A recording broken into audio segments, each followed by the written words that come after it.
진짜 이런 것도 못하고 이렇게 무능하지? 진짜 왜 이러냐? 라기도 하고 너 진짜 좀 이상한 것 같아. 이런 말 계속 남을 무시하고 험담하고 깎아내리고 그 사람들은 내가 상처받기를 원하는 거예요. 그러면은 내가 대처할 수 있는 방법은 대놓고 무시하고 좀 험담하고 이런 사람들은 비교 평가를 많이 해요. 나는 문제가 없고 다른 사람한테 문제가 있다라는 거를 계속 얘기를 하려고 하기 때문에 비교하는 표현, 판단하는 표현, 평가하는 표현, 이게 이 사람은 이래, 저 사람은 저래 이렇게 단정 지으면서 계속 평가를 하게 되거든요. 내가 누군가를 깎아내려야만 내가 괜찮은 사람이 되는 거예요. 거기에 이미 익숙해져 버린 거예요. 누군가를 못난 사람으로 만들지 않으면 내가 괜찮은 사람이 되지가 않는 거예요. 그러니까 나 스스로 나를 괜찮은 사람이라고 믿어주고 있지가 않기 때문에 관계 속에서 이제 그걸 채우려고 하는 거죠. 근데 사람들을 동등한 존재로서 인정하지 않고 사람한테 그렇게 레벨을 매기게 되는 순간 나도 모르게 내가 우월해지기 위해서 애쓰게 돼요. 우리가 모두가 있는 그대로 괜찮은 사람이다 라는 생각이 없으면 나도 모르게 안전한 위치에 가 있고 싶기 때문에 계속 누군가를 깎아내린다거나 계속 내 포지션을 확인하려고 하는 방식을 취한다거나 하게 되겠죠. 그래서 그런 사람들은 이제 살기 위해서 안전감을 느끼려고 계속 남을 무시하고 험담하고 깎아내리고 그러면서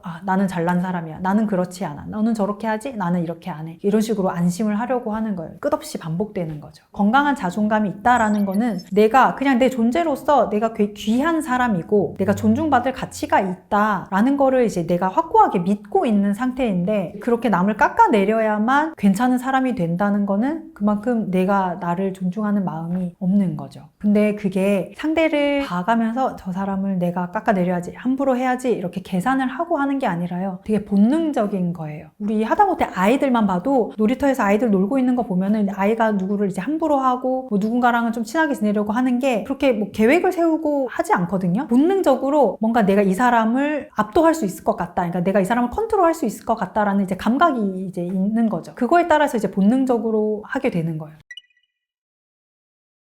거리를 둔다는 게 물리적 거리가 있고 심리적 거리가 있죠. 물리적으로 거리를 둘 수 있으면 가장 좋은 방법이고요. 그게 어렵다면 반응을 해주지 않는 게 중요해요. 무반응도 반응이거든요. 그런데 무반응은 그 상대방으로 하여금 두려움을 일으켜요. 내가 그 사람한테 반응을 받고 싶은데 그 사람이 아무 반응도 안 하고 있어. 그러면 이제 물음표가 일어나겠죠. 저 사람이 어떻게 생각하는지가 궁금해지겠죠. 그러면서 내가 예측을 할 수 없기 때문에 예측 가능성이 낮을수록 불안감이 올라와요. 그래서 그 사람이 하자는 대로 다 하고 욕하는 대로 기분 나빠하고 해주면은 그 사람한테 되게 조절이 쉬운 사람인 거잖아요. 그런데 그 사람이 어떻게 말을 했을 때 내가 반응을 하지 않는 연습을 한번 해보세요. 처음엔 그게 되게 어렵겠죠. 그리고 그 사람도 더 분노를 한다거나 거칠게 자극을 줄 수가 있으니까. 그런데 그 불편한 감정을 견디는 경험을 하면은 계속 반응을 해주면서 일을 키우는 것보다 내가 반응을 딱 끊고 무반응을 통해서 그 상황을 딱 끊어내는 거죠. 그거를 조금씩 하다 보면은 거기에서 조금씩 이제 습관이 바뀌면서 거리가 생길 수 있는 거죠. 의도적으로 상습적으로 나를 무시할 때 그 사람들은 내가 상처받기를 원하는 거예요. 감정적으로 동요되기를 원하는 거예요. 그러면은 내가 대처할 수 있는 방법은 상처를 받지 않으면 되겠죠. 근데 이게 말은 쉽죠. 이 상처를 안 받는 게 어려운 거잖아요. 기분이 나쁘잖아요. 이게 사실 대처할 때는 언어적인 것보다 비언어적인 게 오히려 더 크게 다가오거든요. 그래서 표정, 말투 이런 게 되게 중요해요. 그래서 표정이라도 좀 의연하게 하고 있는 연습을 좀 하고 있으면 좋고요. 그런데 그것보다 사실 더 중요한 거는 내가 정말로 괜찮아야 하는 거예요. 근데 내 마음이 진짜로 괜찮지가 않아. 그러면은 내 마음을 먼저 돌봐야 되는 거죠.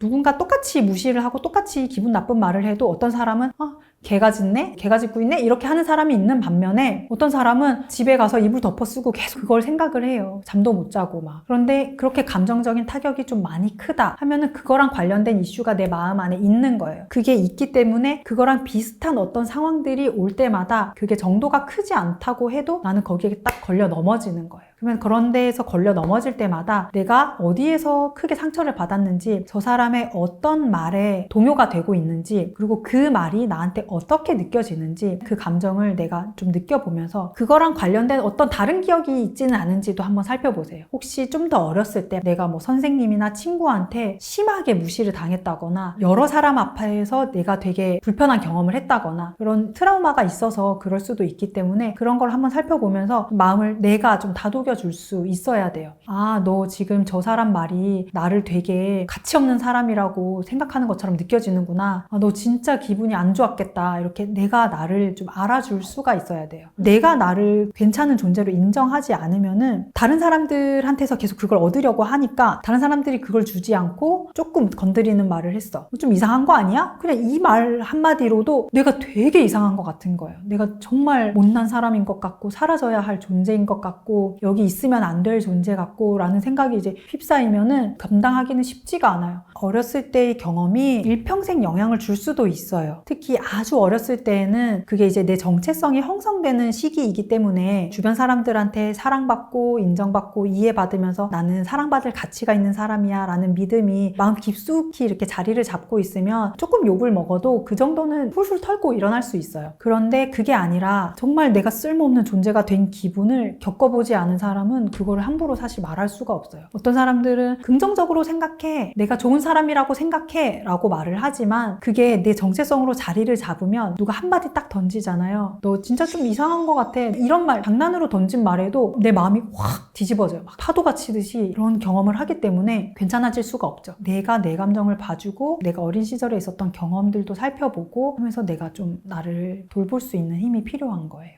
아무래도 유독 좀 무시를 많이 당하게 된다면은 상대방의 입장에서 그런 느낌을 줬을 수가 있죠. 아, 저 사람은 의견이 없구나. 저 사람은 이래도 좋고 저래도 좋구나. 내가 마음대로 해도 저 사람이 별로 불편해하지 않는구나 라는 느낌을 은연중에 주는 거예요. 그렇기 때문에 내가 너무 무시를 당하고 있다라고 느낄 땐 자기 표현의 부분을 점검해보면 좋죠. 이것도 괜찮고 저것도 괜찮고 아, 네, 하하호호 이렇게 되면은 편하게 만들 수는 있겠죠. 상황도 편하게 만들고 그 사람도 다른 사람도 편하게 만들 수는 있겠지만 내가 신경 써야 할 존재로 생각하지 못하는 거예요. 바운더리랑 경계가 명확하면은 함부로 하지를 못해요. 그 바운더리를 잘 세우는 사람은. 그건 아닌데요? 저 그거 안 좋아하는데요? 이렇게 표현 잘하는 사람들 있잖아요. 자기 표현을 좀 현명하게 하는 사람들은 아, 저 사람한테 이런 의견이 있고 이런 의견이 있기 때문에 그거를 신경을 써요. 그리고 너무 반응적이지 않은 특징도 있어요. 너무 사람들이 자극을 주면은 그거에 다 이렇게 끌려가는 느낌이 아니라 반응이 없을 때는 없기도 하고 내 의견이 생길 때는 의문을 가지기도 하고 이렇게 하면서 좀 자기 표현이 좀 입체적으로 있죠. 그런데 내 의견이 없을 것 같고 뭘 해도 그냥 밍숭맹숭하고 이런 사람한테는 크게 그런 걸 신경을 쓰지를 않으니까 어느 선에서 내가 이거는 싫다고 해야 할지라던가 그런 한계를 내가 잘 알고 있는 게 중요할 것 같아요. 중요한 사람이고 소중한 사람이라면 그런 사람일수록 되도록 간결하고 정중하게 그거 좀 불편하게 느껴지는데 그거 아세요? 혹시 되게 좀 무례한 말인데 혹시 아세요? 이런 표현은 좀 조심해 줄 수 있어요? 이렇게 말을 하면서 알려줘야 돼요. 말을 조심해야 된다는 거를 생각보다 모르세요. 이게 선을 넘는 거라는 거를 모르세요. 말버릇 같은 경우도 어렸을 때부터의 습관이기 때문에 만약에 그 사람이 약간 좀 힘이 있는 사람이라고 하면 말하기 쉽지 않았겠죠. 누구도. 그러니까 아무도 말을 안 해주면은 또 괜찮은 줄 알면은 계속 그 말을 또 할 거고 그게 이제 반복되다 보면 악순환이 생겨서 계속 그 상태로 긋게 되는데 그게 조금 선을 넘는 습관이 되어 있다 보면은 그게 사람마다 선이 다 다르잖아요. 어떤 사람은 불편해할 수 있다는 거를 모를 수 있는 거죠. 그래서 그런 사람들한테는 특히나 알려줘야 돼요. 되게 가까운 관계라면 좀 유머러스하게 말할 수도 있죠.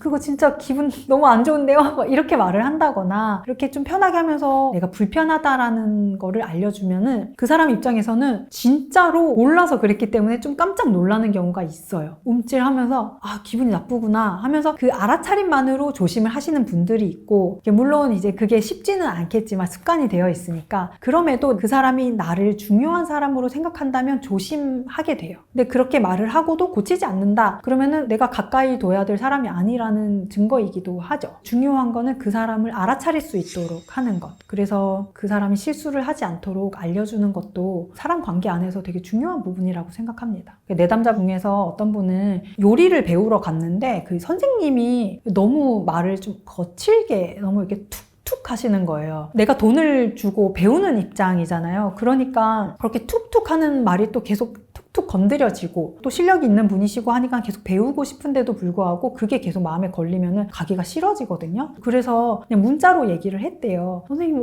아까 그렇게 말씀하신 거 조금 저한테 되게 불편하게 느껴져요. 조금만 조심해 주실 수 있을까요? 했더니 정말로 바로 바뀌었어요. 몰랐다고. 진짜로 몰랐다고. 근데 원래 성향이 툭툭 약간 거칠게 그렇게 하는 스타일이 있어요. 그런데 내가 불편한 거를 얘기를 하면은 그 사람한테만이라도 좀 조심해 주기도 해요. 그런데 그거 이전에 어떤 분들은 마음이 많이 걸리는 경우가 있는 경우에는 사실 그렇게 기분 나빠할 필요가 없는데도 뭔가 되게 무례하게 느껴지는 경우도 있거든요. 그래서 그것도 한번 살펴보는 게 필요하죠. 내가 이상하게 남들이 계속 나를 무시하는 것 같아. 그게 특정 사람만이 아니라 내가 어떤 상황에서도 약간 반복적으로 그런 감정을 좀 많이 느낀다면 그거는 좀 내가 살펴봐야 할 이슈이기도 해요. 그래서 계속 그 사람한테만 포커스를 맞추기보다는 그 안에서 내가 왜 이렇게 느끼는지, 나는 왜 계속 이상하게 계속 무례한 사람만 만나게 되지? 무시당하는 경험을 반복적으로 하게 되지? 라는 이제 의문을 가지면서 한번 혹시 어떤 마음이 이거를 계속 나를 더 불편하게 느껴지는지 살펴볼 필요도 있는 거죠. 7대 2대 1이라고 얘기를 많이 해요. 열의 7은 나한테 관심이 없고 9명은 나를 싫어하고 1명은 나를 좋아한다. 근데 그 말은 반대로 하면은 누군가 1명한테 내가 사랑을 받기 위해서는 그 2배의 미움을 견뎌야 하고 그 7배의 무관심을 경험해야 한다라는 뜻이기도 해요. 그런데 사람들은 반대로 열의 7에게 사랑을 받아야 된다고 생각하는 것 같아요. 1명 정도 미워하는 건 괜찮다고 생각을 하는 것 같아요. 그런데 그게 아니거든요. 반대거든요. 그래서 나도 좋아하는 사람이 있고 싫어하는 사람이 있을 수 있듯이 다른 사람들이 누군가를 싫어하고 관심이 없고 이런 거에 대해서 일단 받아들이는 게 필요할 것 같고요. 그리고요, 그런 거에 연연하지 않는 사람들은 좋아하는 사람한테 집중하는 힘이 크거든요. 나를 좋아하는 사람, 나를 사랑하는 사람 1명에게 집중을 하는 것도 되게 중요해요. 근데 우리는 막 계속 나에게 관심이 없는 사람한테 왜 관심이 없는지에 대해서 너무 연연한다거나 아니면 나를 미워하는 사람의 그 미움에 대해서 크게 자극을 받는다거나 하는데, 우리 삶에서 중요한 건 그 한 사람이거든요. 살면서 나를 지지해주고 인정해주고 이해해줄 수 있는 딱 한 사람만 있으면 충분해요. 내가 아무리 직장 생활에서 비난을 많이 받고 비판을 많이 받고 뭔가 약간 내가 소외되는 느낌이 들더라도 집에 돌아와서 지지해주고 그 마음을 알아봐주는 사람이 딱 1명만 있으면 내 사회생활 하는데 문제가 없어요. 그러니까 견딜 수 있어요. 그게 쉽고 편한 건 아니지만 친구든 연인이든 가족이든 딱 한 사람이라도 내 마음을 정말로 잘 알아주고 나를 사랑해주고 따뜻한 느낌을 주고 안전감을 주는 관계가 있으면 우리는 거기에 집중함으로써 그 느낌을 더 많이 받을 수가 있어요. 그런데 우리가 주의를 두는 데에서 에너지를 받기 때문에 내가 싫어하는 사람한테 내 관심을 둔다 하면 그럼 그 에너지가 나한테 오겠죠. 그럼 더 기분이 안 좋아지고 더 소외받는 느낌이 들고 더 그 미움받는 느낌을 강하게 느끼고, 그러면은 내가 내 좋아하는 사람과 쓸 수 있는 에너지조차 낭비가 돼버려요. 소진이 되어버려요. 그래서 관계를 잘 유지해야 하는 한 사람, 그 한 사람에게 집중하고 그 사람과 좋은 에너지를 주고받는 데에 더 집중하는 것이 필요하죠. 그게 또 힘이 되기도 하고, 관계에서의 자신감은 내가 나와의 관계를 어떻게 맺고 있느냐에서 나오는 것 같아요. 나를 믿어주고 내가 나한테 힘을 줄 수 있는 사람이라면 다른 사람 안에 있을 때에도 되게 단단한 느낌이 있어요. 그런데 우리는 보통 내가 나와 어떻게 관계를 맺고 있냐면 내가 나를 비난을 해요. 예를 들어서 내가 직장에서 실수를 했어요. 그 실수하면은 내가 못난 기분도 들고 기분이 썩 좋지 않잖아요. 그리고 거기에 직장 상사가 한마디 했어. 그러면 그럴 경우에는 마음이 아프잖아요. 욕먹고 그렇게 채찍을 받는 게 기분이 좋을 사람이 없을 거잖아요. 내가 기분이 안 좋고 내가 이렇게 쭈그러져 있는 상황이에요. 그러면 만약에 내가 소중하게 생각하는 되게 어린 아이가 만약에 그런 일을 경험을 했어. 밖에 나가서 친구한테 욕을 먹고 왔어. 그러면은 내가 과연 그 아이한테 비난을 할까요? 절대 그렇지 않거든요. 너 기분 안 좋았겠다. 너 걔 왜 그랬지? 막 이렇게 괜찮아. 사람은 누구나 실수할 수 있어. 이렇게 말을 할 수 있겠죠. 근데 내가 나를 더 모질게 비난을 하는 경우가 많아요. 특히 한국 사람들은 좀 엄격한 편이라서 진짜 왜 그랬을까? 나 진짜 왜 이러냐? 라기도 하고, 그러니까 나에 대해서 엄격하게 잣대를 들이대면서 나를 심하게 비난을 하는 거예요. 나 진짜 이런 것도 못하고 이렇게 무능하지? 난 진짜 할 줄 아는 게 없어. 나는 뭐 이렇게 말을 하게 돼요. 나 자신한테. 내 안에서 그런 말들이 쌓이면은 내가 힘을 낼 수가 없어요. 그렇기 때문에 관계 안에서도 자신감을 갖기도 쉽지가 않죠. 그런데 내가 나한테 힘을 주는 관계다. 물론 잘못한 것은 내가 보완을 하려고 노력을 하지만 그거랑 별개로 그 마음을 알아주는 거예요. 아, 너 되게 욕먹어서 너무 기분 안 좋았지? 그 과장님은 왜 굳이 그렇게까지 말을 하냐? 이러면서 내 마음을 알아주는 거예요. 그게 내가 나를 믿어주는 힘이 되는 거예요. 내가 나를 못난 사람으로 만들지 않고 내가 나를 괜찮은 사람으로 알고 있는 것. 괜찮은 사람이지만 가끔 때로 실수하고 때로 뭔가 내가 잘못한 일을 저지를 수도 있다는 거를 인정을 하면서 나를 믿어주면 그게 자신감이 되기 때문에 관계 안에서도 내가 단단하고 좀 자신감 있는 모습으로 행동할 수가 있죠. 자신감을 갖기 위해서는 되게 많은 게 필요하다고 생각하지만 생각보다 작은 행동으로도 자신감을 가질 수가 있어요. 맨 처음에 자신감 있는 척을 먼저 해보는 것도 방법이에요. 자신감 있는 사람의 모습으로 한번 있어 보는 거예요. 자세를 곧게 펴고 말을 또랑또랑하게 하고 표정을 밝게 하고 그렇게 먼저 나한테 변화를 줘보세요. 그럼에도 불구하고 내가 뭔가 작아지는 느낌이 든다 할 때는 두려움을 봐줄 필요도 있어요. 내가 좀 두려움이 크기 때문에 계속 자신감이 안 생길 수도 있거든요. 그래서 내가 어떤 걸 좀 두려워하는지, 왜 두려워하는지 이제 그런 걸 살펴보면서 조금씩 마음을 조금 채워가는 거예요. 근데 그게 갑자기 자신감을 밀어넣는다고 해서 생기는 게 아니기 때문에 내가 내 마음을 한번 좀 살펴보면서 내가 나를 채우는 작업을 하는 것도 필요하죠. 요즘 인간관계에서 상처받지 않으려고 애쓰는 사람들을 많이 보게 돼요. 이제 상담을 하면서도 그렇고 두려움도 많이 크신 것 같고 그런데 그런 상처받지 않는데 너무 몰두되어 있어서 너무 사람들끼리 경계를 하지 않나 하는 생각도 좀 하게 돼요. 인간관계가 늘 좋을 수만은 없다는 것도 알 필요도 있어요. 정말 좋은 관계는 희노애락을 포함하는 관계예요. 정말 단단한 관계는 그 두려움을 넘어서는 관계예요. 우리가 뭐 연인만을 생각해봐도 그 연인끼리 사랑하고 관계를 유지해 나갈 때 기분 좋은 일만 있지 않거든요. 내가 사랑받지 못할까봐 불안감을 느끼기도 하고 이 관계를 좀 더 단단하게 하고 싶어서 고민을 하기도 하고 그런 희노애락, 고민, 불안, 두려움들을 다 포함한 게 관계예요. 그런데 너무 상처받지 않는 데만 몰두하면 내가 방어하는 데에 급급해서 정말 좋은 사람들이랑 연결될 수 있는 기회도 놓치게 되는 것 같거든요. 그래서 요즘 좀 인간관계가 많이 각박해지지 않았나라는 생각을 하게 되는데 두려움에도 불구하고 사람들과 꼭 연결될 수 있는 경험을 만들어 가셨으면 좋겠습니다.